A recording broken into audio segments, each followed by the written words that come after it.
Hello guys, আসসালামু আলাইকুম। শুভরাত্রি। কেমন আছেন সবাই জানিয়ে যাবেন। অনেকদিন পরে লাইভে চলে আসছি। যে যেখান থেকে দেখছেন অবশ্যই লাইভটা শেয়ার করে দিবেন এবং যারা যারা লাইনে আছেন সবাইকে অসংখ্য ধন্যবাদ। সবাই যুক্ত হবেন এবং বেশি বেশি করে কমেন্ট করবেন। প্লিজ সবাইকে লাইভটা শেয়ার করে দিন। আজকে ক্যাপশনে খুব সুন্দর একটি কথা লিখেছি, আপনাদের কাছে প্রশ্ন সেটা আমার, যেটা হচ্ছে সুখ কি কখনো টাকা দিয়ে কেনা যায়?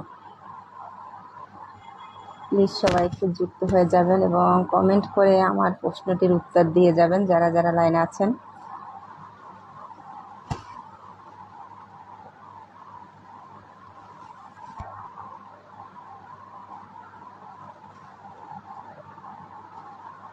প্লিজ সবাই একটু যুক্ত হয়ে যাবেন। অনেক দিন পরে যেহেতু আপনাদের সাথে আমার সাক্ষাৎ, সময় আমাকে খুব তাড়িত করে, সময়ের অভাবে হয়তো আমি আপনাদের সাথে কন্টিনিউ হতে পারছি না। এর জন্য আন্তরিকভাবে দুঃখিত, ক্ষমা চেয়ে নিচ্ছি আপনাদের কাছ থেকে।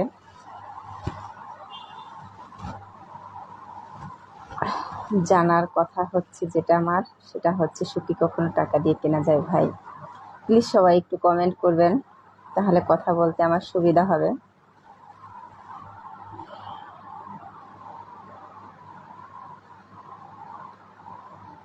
থ্যাংক ইউ মাসুদ রানা, অসংখ্য ধন্যবাদ আপনাকে। আসলে আমি সুন্দর কিনা জানি না, আর কখনো সুন্দর সুন্দরী কোনোটাই হতে চায় না। আলহামদুলিল্লাহ ভালো আছি, এটুকুই ভাই। যেমন আছি তেমনই থাকতে চাই আপনাদের সাথে। আসলে আমার পরিবারে অনেকগুলো সদস্য, কিন্তু আপনাদের সাথে যেভাবে আমার থাকার কথা আমি সেভাবে থাকতে পারছি না।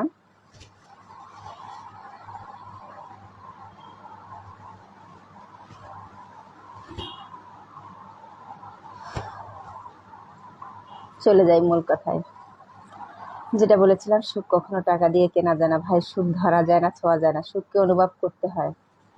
তবে আমাদের সমাজে সুখ এখন অসুখে ধরা দিয়েছে। তার একটাই কারণ হচ্ছে, আসলে আমরা দিন দিন কেন যেন বিবেকহীন হয়ে যাচ্ছি। কথায় বলে যার ধরি মাছ নাচই পানি, এমন একটা অবস্থায় আমাদের সমাজটা চলে যাচ্ছে। আসলে আমরা মাছও ধরবো, পানিও ছোবো না। আসলে সুখ খুঁজি, কিন্তু সুখটা যে কোথায় সেটা কখনো অনুভব করার চেষ্টা করি না। আসলে টাকা কি কখনো মানুষকে সুখ এনে দিতে পারে? জানি না ভাই। অনেকেই টাকার পিছনে ছুটে। কি হবে ভাই টাকা দিয়ে? কিছুই না। আজ আছেন কাল নাই। টাকা পয়সা হবে, থাকবে, থাকবে না, এটাই বাস্তবতা। টাকার পিছনে ছুটি আমরা কেন? জীবন চালানোর জন্য। আসলে জীবন চালানোটাই সব কিছু না। চলতে গেলে টাকা লাগবে, তবে আপনাকে বাঁচতে গেলে খুঁজতে হবে সুখ। সেই সুখটাই যে অসুখ হয়ে যায়, তখন মানুষ আসলে বেঁচে থাকা আর মরে যাওয়ার সমান কথা। তারপরে অনেকে আমাকে প্রশ্ন করতে পারেন, আপু আপনি কি সুখী? আলহামদুলিল্লাহ ভাইয়া।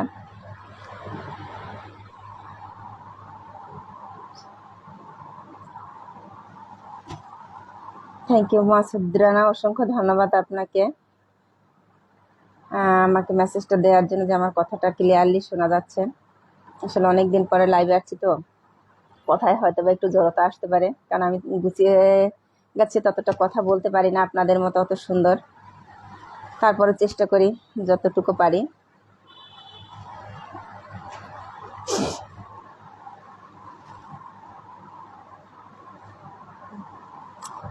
আসলে আজকে আমার লাইভটা অনেকেই দেখবেন আমি জানি, তার কারণ কি সেটা আমি বলবো না।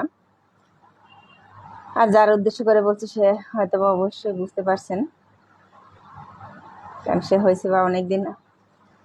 থাক, থেমে গেলাম। আর আসলে অনেক কিছু বলতে গিয়েও থেমে যাই মাঝে মাঝে, এটাই হচ্ছে আমার বিবেকের তাড়না।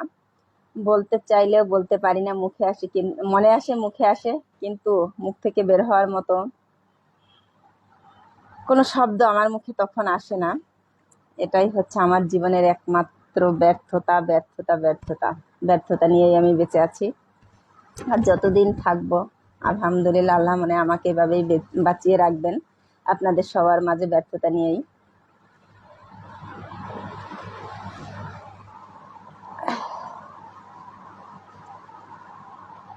থ্যাংক ইউ যারা যারা লাইভটা দেখছেন সবাইকে অসংখ্য ধন্যবাদ। প্লিজ সবাই একটু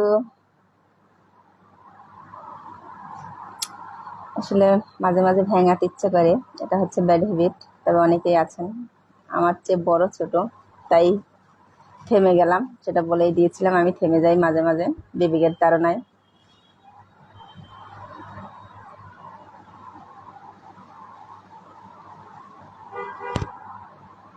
মাসুদ রানা ভাই, কোথায় আমার এত কষ্ট?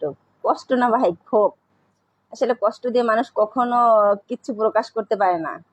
ক্ষোভ দিয়ে মানুষ অনেক কিছু অনেকটা প্রকাশ করতে পারে। ক্ষোভ যখন এসে যায় আসলে মানুষ সেটা ধরে রাখতে পারে না। অনেকেরই ক্ষোভ থাকে অনেকের উপরে, তেমনি যেটাকে বলে আক্রোশ।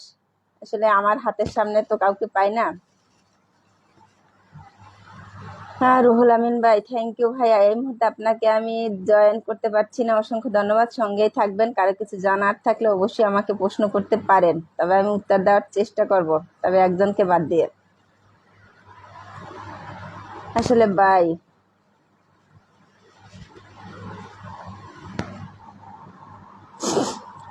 আপনাকে বড় বলে বড় সেই নয়, লোকে যারে বড় বলে সেই বড় হয়, কথাটা অবশ্যই জানেন অনেকেই, আবার মনে করিয়ে দিলাম। মাসুদ রানা ভাই, কিসের ভাগ নিলেন? জানালে খুশি হব, আর জানবো কি করে, জানতেও চাই না। ভাগ নিলেন, অসংখ্য ধন্যবাদ ভাগ নেওয়ার জন্য। এটাই বা কজন নিতে পারে? তবে একটা কথা বলি, অনেক সময় আছে। এখন আমাদের সমাজে একটা রীতি প্রচলিত, সেটা হচ্ছে কি বলে, টিকটক পরকিয়া। আসলে ভাই এক সময় দেখা যায় কি, কষ্ট সুখ দুঃখ আনন্দ ভাগ করতে করতে এমন একটা পর্যায়ে আমরা পৌঁছে যাই যখন ভাই ভাগ দেওয়ার মতো কিচ্ছু থাকে না।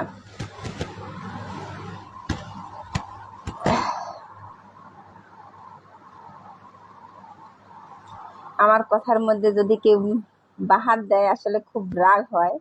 একজন খুব বাহাত দেওয়ার চেষ্টা করছে, তো বেশি কিছু বলবো না, আত্মায় লেগে যাবে। চাই না কখনো কারো আত্মায় কষ্ট দিয়ে কিছু করতে। প্লিজ যতটুকু বলেছি সবাই একটু শেয়ার করে দিবেন। সবসময় খেয়াল রাখবেন, সুখ কখনো টাকা দিয়ে কেনা যায় না ভাই। সুখটাকে মন থেকে অনুভব করুন। যাদের জন্য আপনি সুখী হবেন তাদেরকে মূল্যায়ন করতে শিখেন। একটা কথাই বলবো সবাইকে, আসলে যেখানে আপনার সুখ আছে সেটা খুঁজে বের করে দেখুন, আসলে আপনি সুখী না অসুখী, সুখ পান কি পান না। আসলে আবেগ দিয়ে জীবন চলবে না, বিবেক দিয়ে জীবন চলে। সেই বিবেকের তাড়না যার যার আছে আলহামদুলিল্লাহ তারাই সুখী হবেন।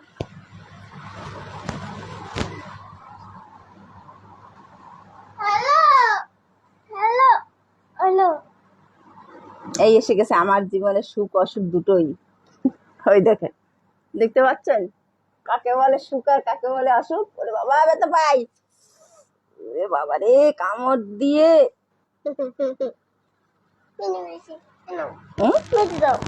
কি তোর আবার নিয়ে আসো? ওরে বাবা। আলহামদুলিল্লাহ মতিউর রহমান ভাই, ভালো আছি এই মুহূর্তে। দেখতেই পাচ্ছেন কতটা ভালো আছি। আমাকে এমন ভাবে কামড় দিয়েছে যে লাল হয়ে গেছে অলরেডি।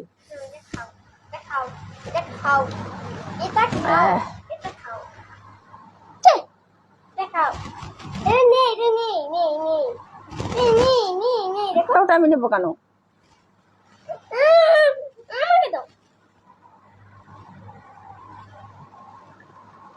একবার পাম্প দাও, একবার তো পাম্প।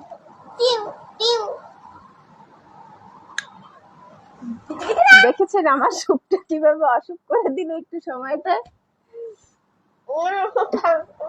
বোকা,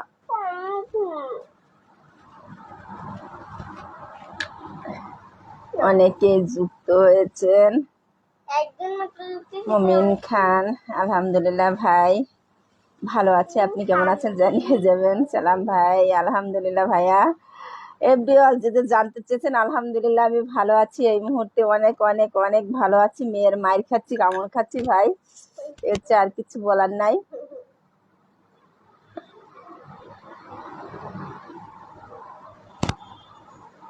মাসুদ রানা ভাই, কষ্ট যে হালকা করব, আসলে আমার জীবনে কোনো কষ্ট নেই। আমি হচ্ছি ব্যস্ত মানুষ, সবসময় ব্যস্ত থাকতে পছন্দ করি, ব্যস্ততার মধ্যে সময় কেটে যায়। কষ্টটা কখনো আমি অনুভব করার চেষ্টাই করি না। যখন একটু শারীরিকভাবে অসুস্থ থাকি তখনই আমার শুধুমাত্র কষ্ট হয়, তাছাড়া আমার আলহামদুলিল্লাহ কোনো কষ্ট নেই জীবনে। আপনাদের দোয়ায় ভালো আছি।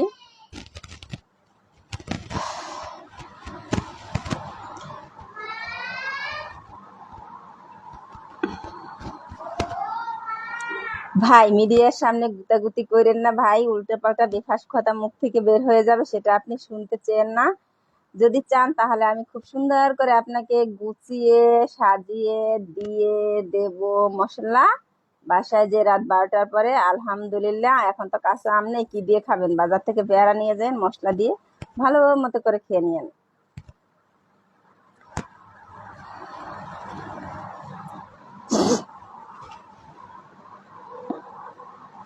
মেহেদি হাসান ভাই, অনেক সুন্দর দৃশ্য। আপনার বুঝতে পারলাম না ভাই, কিসের দৃশ্য আবার আপনি দেখালেন?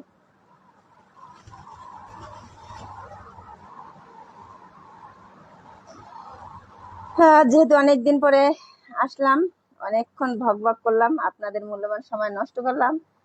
আর করবই না কেন ভাই? আমার পরিবারে এতগুলো সদস্য, তাদেরকে যদি একটু কথা না শোনায় তাহলে কি করে চলে বলেন ভাই? কতক্ষণ মুখ বন্ধ করে থাকা যায়? তাই একটু আপনাদেরকে জ্বালাতন করে গেলাম, আবার চলে আসবো। কি বলবো, নির্দিষ্ট কোনো সময় দিতে পারছি না, কারণ আমি হচ্ছি কি বলবো, যখন মন ভালো থাকে তখন আমি থাকি না, যখন মন ভালো থাকে না তখন আমি থাকি। এটা হচ্ছে আমার নেচার।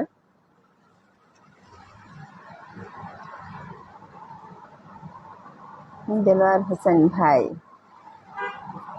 থ্যাংক ইউ ভাইয়া কমেন্ট করার জন্য। খুব সুন্দর একটি কথা লিখেছেন ভাইয়া, তার জন্য দোয়া করুন।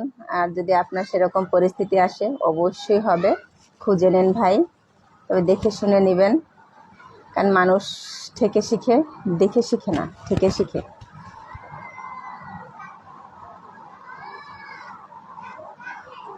থ্যাংক ইউ ভাইয়া। আসলে আমার, হয়তো বা আপনারা আমার একটা পিকচার দেখেছিলেন কিনা জানি না, আমি একদিন লিখিয়ে দিয়েছিলাম ক্যাপশনে, এটা হচ্ছে আমার বাঁচার বা বেঁচে থাকার অনুপ্রেরণা। ওর জন্যই আমি বেঁচে থাকি, ওর জন্যই আমি হাঁটি, ওর জন্যই আমি চলি। আর যতদিন বেঁচে থাকবো শুধুমাত্র ওই একটি মাত্র মানুষ আছে যার জন্য আমি বেঁচে আছি। তবে মাঝে মাঝে ইচ্ছে হয় চলে যাই, থেকে যাই, দুটোই মনে হয়। যখন ভালো থাকি তখন মনে হয় চলে যাই, আর খারাপ থাকলে মনে হয় চলে যাই। হ্যাঁ, না ওরকম না।